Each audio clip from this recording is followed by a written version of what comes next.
Before we get into today's show, let me tell you about HubSpot. If you're hustling in the trenches to build a business or bootstrapping one of your own, let's talk about an AI-powered tool that can lighten up your workload a bit. HubSpot's Campaign Assistant is a game changer for creating marketing campaigns at scale. It quickly turns your key selling points into a cohesive pitch, which helps you deliver knockout emails, ads, and landing pages in minutes. So let Campaign Assistant take care of the campaigns so you can get back to growing your business. Work smarter, not harder at HubSpot.com/campaign-assistant. Howdy, folks. Good morning. It is Tuesday, August 1st. I'm Jacob Cohen here with Rob Litterst, and this is the Hustle Daily Show.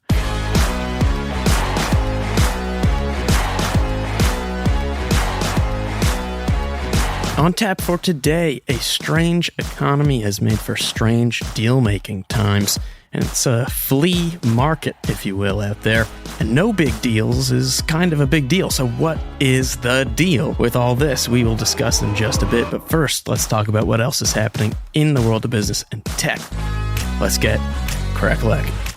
Okay, first things first, today in AI, even Dungeons and Dragons is not immune to the AI revolution, as the game's publisher Hasbro inked a partnership that could add so-called powerful AI-driven game mechanics to future D&D sessions if you so choose.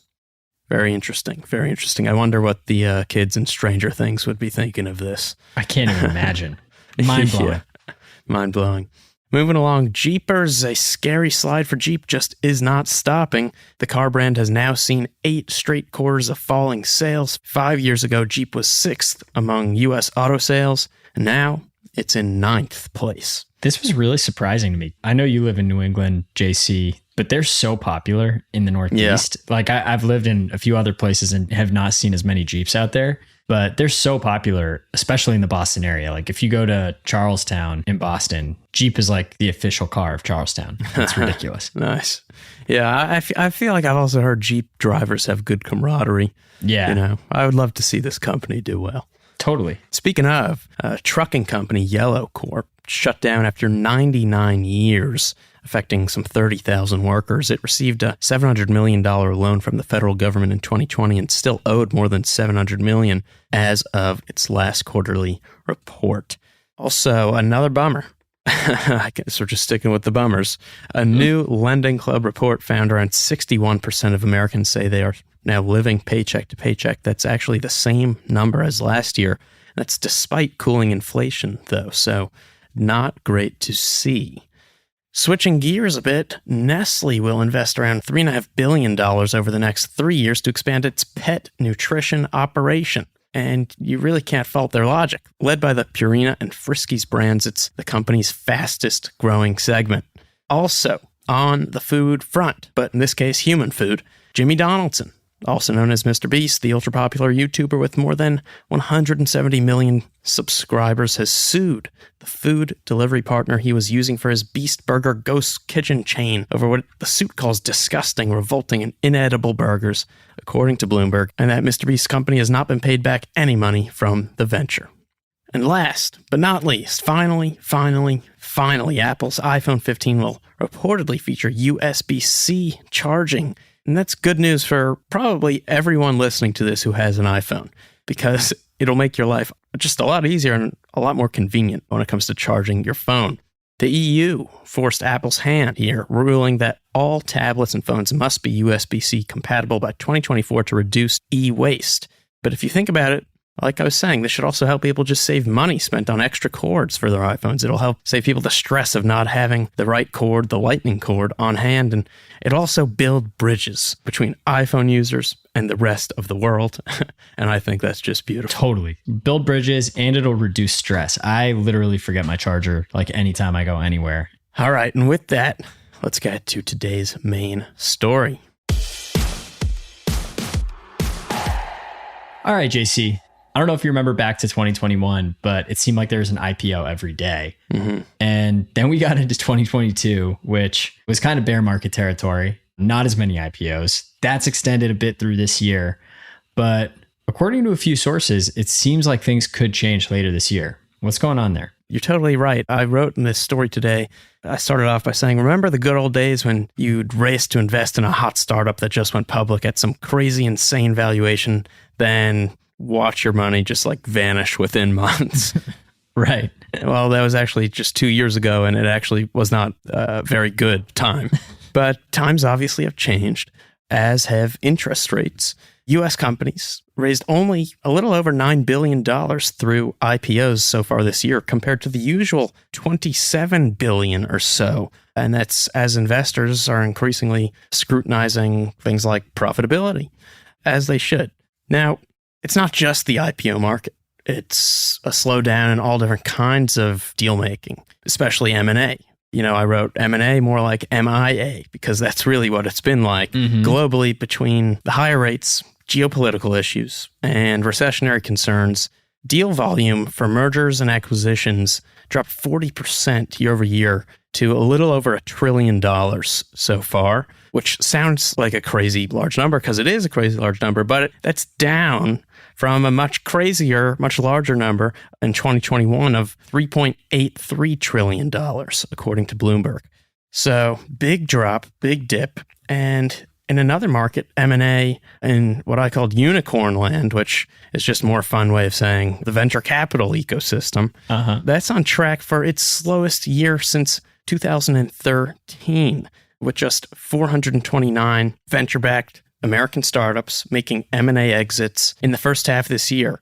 That's down from 1.7 thousand in 2021 and 1.1 thousand last year. So just a slowdown all around in all the different markets. It's interesting too, because I've read some things about the private startup market right now. And the general consensus of what I've been hearing is that a lot of these companies that took funding, I guess in 2021 and maybe early 2022, are in trouble kind of in the sense that their valuation right now would be less than the valuation that they raised funding at. And so a lot of those companies, I think, don't really want to raise another round right now, or don't really want to have a liquidity event because they don't want to have the optics show that their valuation is lower. So it's an interesting problem. I feel like that happening in the private markets kind of extends into what's happening in the public markets as well. For sure. Now, I will say you bring up an interesting point, because there are a couple bright spots, but it's more nuanced. So, for instance, the Saudi wealth fund's Savvy Gaming Group is acquiring gaming company Scopely for almost $5 billion. T-Mobile is buying Mint Mobile for $1.4 billion. Databricks recently bagged Mosaic ML for $1.3 billion. Nice. That's just to name a few kind of bright spots in this space. So there's still some big action, but the volume is not that big.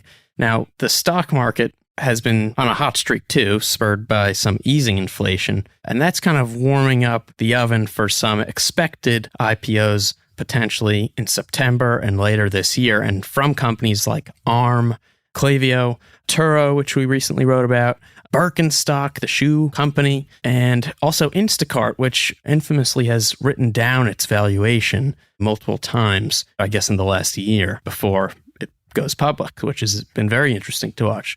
The thing that I think is important to note and to remember, though, is if things start to open up and heat up again, which might not happen, but if they do, the last thing we want to see here is another meme stock situation. Oh, yeah. Where money just floods back in blindly. We may not have learned our lessons. If you look at some of the data out there, the Roundhill Meme Stock Index is up 67% this year. Crazy. In recent months. It holds things like Bitcoin mining stock, AI lending platforms, Coinbase, Rivian Automotive, Carvana.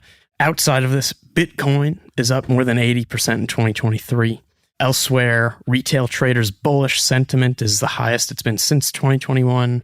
American consumer sentiment also just experienced its largest month-over-month jump since 2005. So I think it's just important to say, let's keep the good work up. Let's bring back some IPOs and M&A if we can, but in a responsible way, not for quick bucks, and let's not mess things up in the process. Love that. Just stay away from SPACs. For the most part, for sure. Yeah, exactly.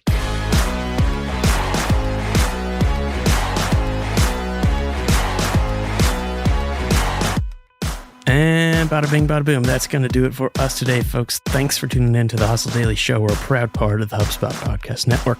Our editor today is Robert Hartwig. Our executive producer is Darren Clarke. We've got a lot more tech and business coverage in our newsletter, which you can subscribe to at thehustle.co/email. Hope the week's going well. We'll see you right here tomorrow.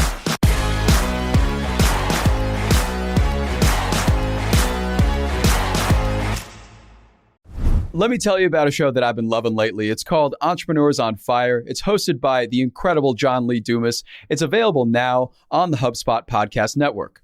Entrepreneurs on Fire stokes inspiration and shares strategies to fire up your entrepreneurial journey and create the life that you've always dreamed of. I'm a big fan of this podcast. It has energy, it has value, and it's all about learning about entrepreneurship. I was just listening to an episode the other day. JLD interviewed Jay Rogers, who was such a wealth of information. He kind of went into how entrepreneurship chooses you. You don't necessarily choose it, and that failure only happens when you stop trying to win. A lot of gems in this one. So I highly recommend checking out that particular episode along with the rest. So go listen to Entrepreneurs on Fire wherever you get your podcasts.